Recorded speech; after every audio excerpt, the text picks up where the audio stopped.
হ্যাঁ, এবার যদি পেছান তাহলে কিন্তু এবার মাইন্ড কিন্তু কঠিন হবে। আচ্ছা, ফ্ল্যাশটা একটু ভালো করে ধরেন। হ্যাঁ, রেডি। আচ্ছা ফ্ল্যাশ ধরেন ভাই, আপনারা সবাই যদি মোবাইল ধরেন। এই গ্রামের নাম কি ফরিদপুর না, ফরিদপুর সদরপুর ভাঙ্গা, ফরিদপুর ভাঙ্গা মাইজেল গ্রাম। হয়েছে কথা বলা বন্ধ করেন, কেউ কথা বলবেন না। আমরা আসছি হচ্ছে ফরিদপুর মাইজেল ভাঙ্গা, না ভাঙ্গা মাইজেল গ্রাম, কালিয়া ইউনিয়ন। আচ্ছা আচ্ছা আচ্ছা। এখন এখানে আমরা এসে পেয়েছি একজন ইমাম সাহেব হচ্ছে এখানে নামাজ পড়াইতেছে এবং একই সাথে তিনি একজন খ্রিস্টান এবং এই এলাকার ভিতরে খ্রিস্টানদের দাওয়াতি কাজ করে। তো এই শবে বরাতের দিনও উনি নামাজ পড়াইছে, মোনাজাত করছে এবং ইনার পিছনে যারা নামাজ পড়ছে এদের নামাজ, খ্রিস্টানের পিছনে তো নামাজ হয় না সাধারণত। আচ্ছা, এরপরে হচ্ছে আর একজন হচ্ছে মোটামুটি জেলা দায়িত্বে আছেন, উনি হচ্ছে জেলা দায়িত্বে আছেন খ্রিস্টানদের এই ফরিদপুরের। আচ্ছা, এখন সর্বশেষ যে ইমাম সাহেবকে দাওয়াত দিছে ওই ইমাম সাহেবের মাধ্যমে আমরা জানতে পারছি যে তিনারা খ্রিস্টান। এখন যাকে দাওয়াত দিছে সরাসরি তার মুখ থেকে আপনারা একটু শুনেন যে তাকে কি বলে দাওয়াত দিয়েছিল এবং কেন আজকে তারা এসেছে বলেন। আসসালামু আলাইকুম ওয়া রাহমাতুল্লাহ। আমি শফিকুল ইসলাম, আমি বাবুনগর মাদ্রাসায় পড়ালেখা করছি, সাথে হাটাজারি মাদ্রাসায় উলুমুল হাদিস পড়াশোনা করছি 2 বছর। আমি এই এলাকায় নতুন ইমাম নিয়োগ হয়েছি, সেই সুবাদে ওনাদের সাথে আর কি আমাদের একজন মুসল্লি বিভিন্ন জনের সাথে পরিচয় করাই দিচ্ছিল। সেই বিভিন্ন জনের সাথে পরিচয়ের সুবাদেই ওনার সাথে আমার পরিচয়, ওই মুসল্লি ওনার সাথে আমার সাথে পরিচয় করাই দিচ্ছে। তো পরিচয়ের পর্যায়ে উনি আমাকে বলতেছে যে ভাই আসেন, আমরা তো একই শ্রেণীর মানুষ, দুজনই আলেম, তাহলে আমাদের পরিচয়টা আর একটু গভীর হোক। আমি বললাম কীভাবে গভীর হবে? এরপরে বলতেছে যে আমরা একটা কোম্পানির কাজ করি, ওই কোম্পানিতে চাইলে আপনি আমাদের সাথে কাজ করতে পারেন। আল্লাহর রহমতে চাইলে এখানে টাকা পয়সার আপনার কোনো অভাব হবে না। আপনি আপনাদের সাথে থাইকা আমেরিকা, লন্ডন, বড় বড় রাষ্ট্র আপনি সফর করতে পারবেন, ভ্রমণ করতে পারবেন, টাকা পয়সা নিয়ে চলবেন। আর মসজিদে ইমামতি করে কয় টাকা দেয় আর আমাদের? আমি বললাম যে কী কাজ এটা? বলতেছে দিনের দাওয়াত। ওই দিনের দাওয়াত কইরা টাকা পাওয়া যায়, এটা এমন কি দিনের দাওয়াত একটু বলেন আমাকে বিস্তারিত কইলা। উনি বলতেছে কয় সব নবীর কথাই তো কোরআন শরীফে আছে, আমরা শুধুমাত্র করি কি ঈসা নবীর দাওয়াতটা আমরা বেশি দিই, অন্য কোনো নবীর আমরা দাওয়াত দিই না, আর আমরা তাকেই মানি। আমি বুঝতে পারলাম যে এখানে আসলে উনি খ্রিস্টান মিশনারিদের একটা কাজ চক্রান্ত, যার কারণে আমি ওনাকে আস্তে আস্তে আস্তে আস্তে আমার লাইনে আনার পর্যায়ে এক পর্যায়ে গত পরশুদিন ফোনে আমার সাথে বলতেছিল যে কোরআনের মধ্যে মুহাম্মাদের নাম আর কয় জায়গায় আছে, তার থেকে আমাদের ঈসা আলাইহিস সালামের নাম, মাসিহা ঈসার নাম আরো বেশি জায়গায় আছে, এরকম বলতেছে। পরে আমি গতকালকে সর্বশেষ জিজ্ঞাসা করি যে ভাই আমার, তাহলে উনি আমাকে অনেকদিন ধরে পারাপারি করতেছিল যে আমাকে কি দিবে, ওই তরিকা দিবে, কিছু কিতাবাদি আমাকে দেওয়ার কথা ছিল, কিন্তু তরিকা না দেওয়ার কারণে কিতাবাদি উনি আমাকে দিচ্ছে না। বলতেছিল তরিকা যদি আপনি নেন তাহলে আপনি কিতাবগুলি আমাদের থেকে নিতে পারবেন, এছাড়া তরিকা না দিলে আপনি আমাদের কোনো কিতাব পাবেন না। বললাম যে তাহলে কি করতে পারবেন? আপনাকে আগে তরিকা নিতে হবে। তরিকা কিভাবে নিব? এই তরিকা নেওয়ার জন্যই আজকে আমার এখানে আসা। যাওয়ার কথা ছিল প্রথমে ফরিদপুর, কিন্তু আমি ফরিদপুর যখন যাচ্ছিলাম না তখন এখানে আসলাম। এখানে এসে আজকে আমাদের কার্যক্রম যেটা ছিল সেটা হচ্ছিল কি যে উনি আর আমি দুজন মিলে নদীতে নামবো। আজকের প্রোগ্রাম যেটা ছিল সেটা হচ্ছিল কি আমরা দুইজন একসাথে নদীতে নামবো। উনি আমার মাথার উপরে এভাবে হাত দিবে, হাত দিয়ে বলবে যে আপনি কি মাসিহা ঈসাকে একমাত্র মুক্তিদাতা হিসেবে মেনে নিলেন এবং এই ধর্মের উপর কি আপনি থাকার জন্য প্রস্তুত? আমি তখন বলবো যে হ্যাঁ। বলার পরে উনি আমার মাথা ধরে চাপ দিবে, আমি পানিতে ডুব দেবো, এরকম নাকি 3 বার করা হবে। এই বিষয়ে গতকাল আমার সাথে কথা হয় ফোনে, এই ফোন রেকর্ডটাও আমার কাছে আছে, চাইলে আপনারা কেউ ডকুমেন্টস হিসেবে এটা শুনতেও পারেন।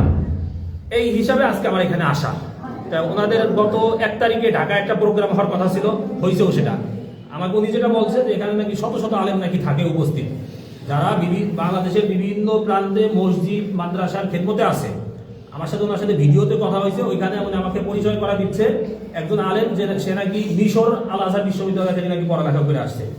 উনি আমাকে যখন পরিচয় করা যায় তখন উনি এখান থেকে বলতেছে কাইফা হাল, আমিও এদিক থেকে বললাম যে কাইফা হাল ইয়া আখি আলহামদুলিল্লাহ ইবি খায়র, এরকম বললাম। এরপরে দেখুন আমার বাংলা বলতেছে, বুঝলাম যে উনি মিশর থেকে পড়ালেখা করে যদিও আসে নাকি সত্য না মিথ্যা আল্লাহ জানে, তবে উনি আর কি আরবি কিছু পারে। এইভাবে করে আর কি কথাগুলো বিষয়গুলো আগাচ্ছিল। পরে আমি আমাদের ভাইদের সাথে, আমাদের মোনাওয়ার ভাই, তারপর ওই পাশে যে একটা মোনাওয়ার ভাই মাদ্রাসা আছে, মাদ্রাসার শিক্ষক উস্তাদ সবার সাথে আমি পরামর্শ করি বিষয়টা নিয়ে যে ভাই কিভাবে কি করা যায়, কোনটা আমাকে বাকি দিক নির্দেশনা দেয় যে আপনি এইভাবে করে আগান, তাহলে আশা করা যায় আমরা আমাদের বড় একটা গ্রুপকে ইমানের হেফাজত করতে পারবো। এই হচ্ছে আমাদের আজকের বিষয়। তো বাদ বাকি কথা তাই আশা করি স্বীকার করতে হবে এই জন্যই কারণ সকল প্রকারের ডকুমেন্টস আমাদের কাছে অলরেডি আছে। আমার কাছে আছে। এই যে কিতাবগুলি দেখতেছেন, এই কিতাবগুলো উনি আমাকে আগে অনেকবার বলছে যে কিতাবগুলো ওনার কাছে আছে, কিন্তু দিবে না কেন? তরিকা না নিলে নাকি কিতাব দিতে পারবে না। এই জন্য গতকাল আমি আসছিলাম ওনার মসজিদে, আইসা আমি মসজিদ থেকে ওনার কিতাবগুলো উনি আমাকে দেখায় নাই, কিন্তু আমি সিস্টেম করে আমি দেখছি কিতাবগুলো, আমি দেখে গেছি। এই কিতাব আর তরিকা এই দুটো নেওয়ার জন্য আজকে মূলত এখানে আসা।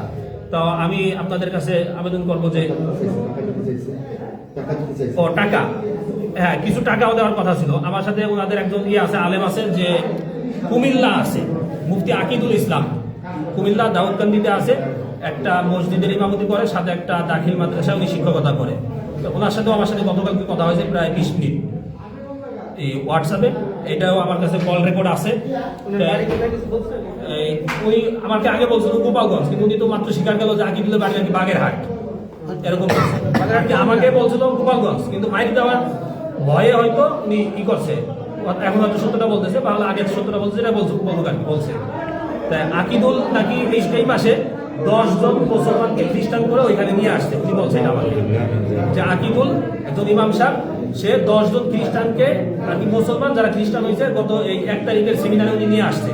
সেমিনারে আমার যাওয়ার কথা ছিল, কিভাবে যাইতে হবে, কিভাবে সবাই থেকে ইমাম, হ্যাঁ সেও একজন দাউদকান্দি একজন ইমাম বানাইছে, তারা ইমাম কিনা এই ব্যাপারে আমি এটা জিজ্ঞাসা করিনি। এটা কি বলেন, তারা কি বলে?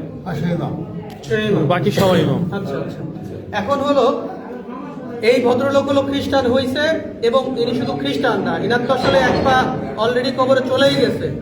তো ইনি এখন এই গ্রামে দাওয়াতি কাজ করে, এই মসজিদের ইমাম সাহেব, এবং এই অঞ্চলে উনি খ্রিস্টানদের দাওয়াতি কাজ করেন। এখন আপনার নাম হলো কি? আপনার নামটা বলেন। হাবিবুল্লাহ বাহারি। একটু জোরে বললেন। আচ্ছা, প্রথমে পরিচয় দিয়েছিলেন কি? মাওলানা মুফতি হাবিবুল্লাহ বাহারি। পরিচয় উনি প্রথমে দিছে, ওনার নাম হচ্ছে মাওলানা মুফতি হাবিবুল্লাহ বাহারি। এরপরে বলছে উনি ফাজিল শেষ করছে কোনিয়ালিয়া থেকে দিগনগর থেকে ফাজিল শেষ করছে, আবার মাওলানা মুফতি শেষ করছে। পরবর্তীতে কিছু সময় পরে আবার স্বীকার করছে না মাওলানা মুফতি হয় নাই। তারপরে এই মাওলানা মুফতির টাইটেল পরিচয় ব্যবহার করে সাধারণ মুসলমানদেরকে ধোঁকা দিচ্ছে যে আমি একজন মাওলানা মুফতি সাহেব, যদি খ্রিস্টান হই তোমাদের খ্রিস্টান হতে সমস্যা কি, বা ইসাই তরিকা গ্রহণ করতে সমস্যা কি? আচ্ছা, তো এখন আপনার গ্রামের বাড়ি হলো কোথায়? মানিহার গ্রাম, থানা জেলা গোপালগঞ্জ, থানা গোপালগঞ্জ, মানিহার গ্রাম। আচ্ছা, আপনার ছেলে সন্তান কয়জন? আচ্ছা, আপনি এ পর্যন্ত দাওয়াত দিয়ে আকিদুল্লাহ খ্রিস্টান বানাইছেন? আচ্ছা, শুধু আকিদুল রে, আর তারপরে আর কাউকে দাওয়াত দিয়েছেন? আর এনাকে দাওয়াত দিয়েছেন? কিন্তু আপনি আমাকে বলছেন যে আপনার দেশের অধীনে অলরেডি 5 জন খ্রিস্টান আছে, ওনার অধীনে আরো 5 জন খ্রিস্টান আছে। উনি বলছে, এই রেকর্ড আছে আমাদের কাছে, কিন্তু উনি মিথ্যা কথা বলছে, স্বীকার যাচ্ছে। উনি বলছেন মিথ্যা কথা। তো উনার এই কথাগুলো আমাদের বের করতে অনেক কষ্ট হয়েছে, জানি না আরো কি পরিমাণ মিথ্যা কথা বা কি পরিমাণ রহস্য ওনার ভিতরে রয়ে গিয়েছে। এরপর আছে ইনি হচ্ছে ইনার গুরু, এবং ইনি হচ্ছে ফরিদপুর জেলার দায়িত্বশীল হচ্ছে এই ভদ্রলোক। এখন এই উপর দিক ক্যামেরার দিকে তাকান। আচ্ছা, আপনার নাম হচ্ছে কি? মাওলানা মুফতি সরোয়ার। জোরে বলেন। জোরে বলেন। মাওলানা মুফতি সরোয়ার। আচ্ছা, মাওলানা মুফতি সরোয়ার, আপনার গ্রাম? আমার গ্রাম বাঁশবাড়িয়া, জন্দনিয়া, টুঙ্গিপাড়া থানা। দুইজনই গোপালগঞ্জের মানুষ। আচ্ছা আচ্ছা, এখন আপনারা দুজনেই হচ্ছে এখন রাইট নাও খ্রিস্টান, তাই তো? আচ্ছা, আপনি হচ্ছেন একজন বক্তা একই সাথে, তাই না? আপনি বলছিলেন উনি মোটামুটি অত্র অঞ্চলের মোটামুটি একজন জনপ্রিয় বক্তা, এবং একই সাথে খ্রিস্টান ধর্ম প্রচারক। এবং ওনার কাছ থেকে কতজন এবং এই জিনিসটা কি বলছিল আপনাকে? আচ্ছা, উনি দাওয়াত দিয়েছিল। আচ্ছা, আমি জিজ্ঞাসা করছি যে আপনি কতদিন ধরে এখানে আসছেন, এই ধর্মে দীক্ষিত হয়েছেন? উনি বলছেন যে 1 বছর। 1 বছর। তা আমি জিজ্ঞাসা করছি আপনি কার থেকে হয়েছেন? আমি হয়েছি সরোয়ার থেকে। আমি বলছি 1 বছর আসছি এখানে। আচ্ছা, আপনি হয়েছেন সরোয়ার থেকে? আপনি এরকম বলছেন, আর আপনি সরোয়ার থেকে। এক মিনিট, ওদিকে চলে আসুন। আপনি রাইট, এদিকে তাকান। আপনাকে খ্রিস্টান বানাইছে কে? এক কথায় উত্তর দিবেন। আকিদুল বানাইছে। আর আপনি তো আকিদুলকে খ্রিস্টান বানাইছেন, আপনি স্বীকার করেন তো? তাহলে আপনি তো এক কথায় 4 রকমের কথা বলতেছেন। আপনারা সরাসরি খ্রিস্টান কে বানাইছে আপনি বলছেন প্রথম ইনার কথা, ইনি হচ্ছে এদিকের প্রধান। আমি সত্যি কথা বলি। আপনি না আপনাকে খ্রিস্টানের দাওয়াত দিছে উনি, স্ট্রেট ফরওয়ার্ড কথা বলবেন। উনি দেশে চুপ, আর কোনো কথা হবে না। উনি আপনাকে দিছে, তাহলে আপনি বলছেন যে এই পর্যন্ত আপনি কাউকে দাওয়াত দেন নাই। এক, তারপরে হলো যে আপনি হচ্ছে নিজে খ্রিস্টান হয়েছেন, এরপরে আপনি বলছেন, আপনারা ভয়েসে বলছেন যে উনি মানে মানে অনেক টাকা পায়, হ্যাঁ, যার কারণে ওই টাকা নিয়ে উনি ফ্ল্যাট নিয়ে ঢাকায় থাকে। একজন ইমাম সাহেবের পক্ষে তো ঢাকায় ফ্ল্যাট নিয়ে 2-3টা ফ্ল্যাট নিয়ে থাকা কি সম্ভব? বলেন।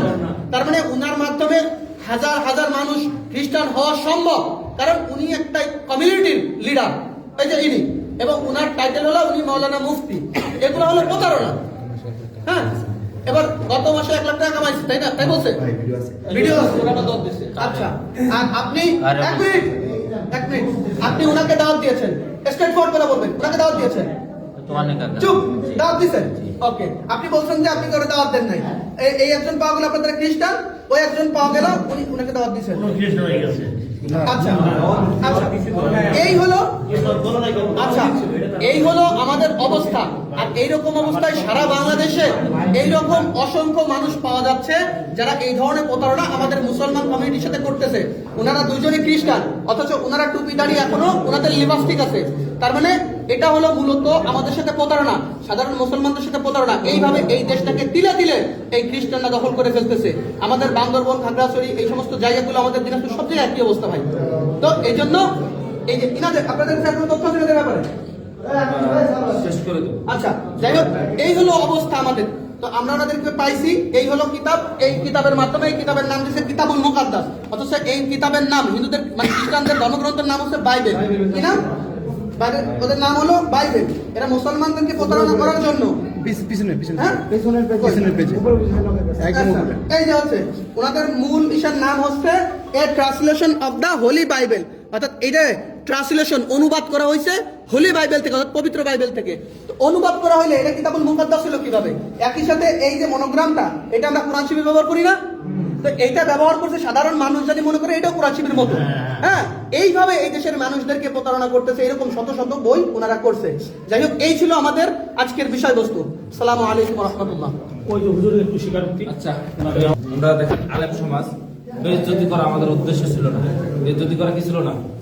একজন মানুষ, আমার ঘরে কিতাবুল মুকাদ্দাস আছে, বাইবেল আছে, আমি যেহেতু দাওয়াতের কাজ করি, আমি পড়াশোনা করি, এই জন্য কেউ তোমাকে খ্রিস্টান বলতে পারে না। এই জন্য মূলত আমরা আসছিলাম কি, কিন্তু যেহেতু তরিকাবন্দি দেয়, যে তরিকাবন্দি দেয় তার ব্যাপারে আসলে খ্রিস্টান না এ কথা বলা যায় না। যে তরিকাবন্দি দেয় সে কি খ্রিস্টান। যে আমার কথা বোঝেন, আপনি মুসলমান না হলে তারা কিন্তু খতম করে মুসলমান করাতে পারবেন না, আর একজনের কালিমা পড়ে মুসলমান করাইতে পারবেন না, এটা কি না? সম্ভব না। অর্থাৎ আমরা মূলত এই কথাগুলো বলি এজন্য একটু চাপ সৃষ্টি করি যে আসলে বিষয়টা কি। আমরা ওনাদের কাছে একটু চাপাচাপি করছি যাতে যে আমাদের ভাই দিন শেষে তারা সবাই আদম হওয়ার সন্তান, আর মুসলমান ইমানদার হলে তো কোনো কথা নেই। মোবাইল করে কথা বলবেন না, কিছু করে কথা বলবেন না, কানে রায় কথা বলবেন না। এই জন্য আমরা তাদেরকে জিজ্ঞেস করছিলাম, ভাই আমরা তাদেরকে কি করছিলাম, জিজ্ঞেসের পর আমাদের সরোয়ার সাহেব উনি এই যে আমাদের হাবিবুল্লাহ বাহারি সাহেবকে বাইরে করে বাপ্তিস্ম দিয়েছে, তাই তো? হ্যাঁ, এই যে বাপ্তিস্ম দিয়েছে, আমরা আসলে সম্মানিত মানুষ, আমরা চাই না এটা করতে, কিন্তু শয়তানের ধোঁকায় পড়ে হয়তো করে ফেলছে। তওবার সুযোগ আছে প্রকাশ্যে, যেহেতু এটা কবে কখন করবো এটা আমরা আমি এখনই তওবা করব না, না আমি এখনই তওবা করব। আমরা এই জন্য আসলে ভাই, এখন যদি আমরা বাইরে ছেড়ে দেই, এটা আইন মানে ওই যে যারা আছে বাইরে তারা তুলে নেবে। এই জন্য আমরা চাচ্ছি এটা আমাদের ভাই হজর, যেহেতু তারা প্রমাণিত হয়ে গেছে যে তারা কি করছে, মুসলমানদের ভেজ ধরে খ্রিস্টান ধর্ম প্রচার করছে, এটা দেশের আইন অনুযায়ী দণ্ডনীয় অপরাধ, এক ধর্মের পোশাক করে অন্য ধর্ম প্রচার করা, ঠিক আছে? এজন্য আমরা তাদেরকে প্রশাসনের হাতে তুলে দিতে চাচ্ছি। কারণ আমি নিলে পারা আজকে হয়তো এই গ্রামে আমি থাকবো না, আমি আমার বাড়ি বলমারি থানা, ফরিদপুর জেলার সন্তান, কিন্তু কালকে এই এলাকাবাসী থাকবে, কিন্তু মাথা গরম করলে কিন্তু ভাই হবে না, ঠিক আছে? আমরা তাদেরকে আর একটা কথা কি দাওয়াত যেটা সেটা আমরা সে আলেম মানুষ, এই মসজিদের সভাপতি আছেন, তারা থেকে আমরা বেরোয় যাবো, সবাইকে নিয়ে যাবো। আপনারা যে কোনো ভাবে স্থানীয় যারা আছেন তারা কি করবেন, মানে না আমরা চলে গেলে তো হবে না। মাঝখানে একটু বলি, উনি যেখানে বর্তমানে আছে ওখানে অলরেডি কিছু আমি লোক পাঠাই দিয়েছি নগরবন্ধার ওই 4-8 এলাকার ভিতরে। হ্যাঁ। ওনার মাদ্রাসায় যেতেছে, এই বিষয়ে আমরা কি করতে পারি? ওই বিষয়ে যদি উনি ফিরে আসে বা ওই এলাকায় কাকে দাওয়াত দিছে কিনা, আসলে তো এগুলো কাজ লং টাইম করা লং দরকার। টাইম ওই মাদ্রাসার শিক্ষকরা খ্রিস্টান হওয়ার শিক্ষক- সম্ভাবনা আরো খুব বেশি। ওই মাদ্রাসার শিক্ষক খ্রিস্টান হওয়ার সম্ভাবনা প্রধান বেশি। শিক্ষক তার মত অনুযায়ী মানুষকে নেয়। হ্যাঁ, আমাদের কালিয়াতে এরকম ঘটনা পাওয়া গেছে যে মাদ্রাসাটা পরিচালনা হচ্ছে খ্রিস্টানদের টাকায়। না, সুতরাং খুব সম্ভাবনা আছে ওনার মাদ্রাসার পুরো সিস্টেমটা এই ওনাকে পানি দেন তো একটু। এখন বিষয় হলো যে ওনার মাদ্রাসায় আমরা যেতে পারি, এটা একটা হইতে পারে। আর আরেকটা বিষয় হলো দাঁড়ান, চুপ করেন। সভাপতিকে মাদ্রাসা আমি একটু বলছি, সভাপতিকে আমার ভিডিওটা বন্ধ এখন। সভাপতি আপনি না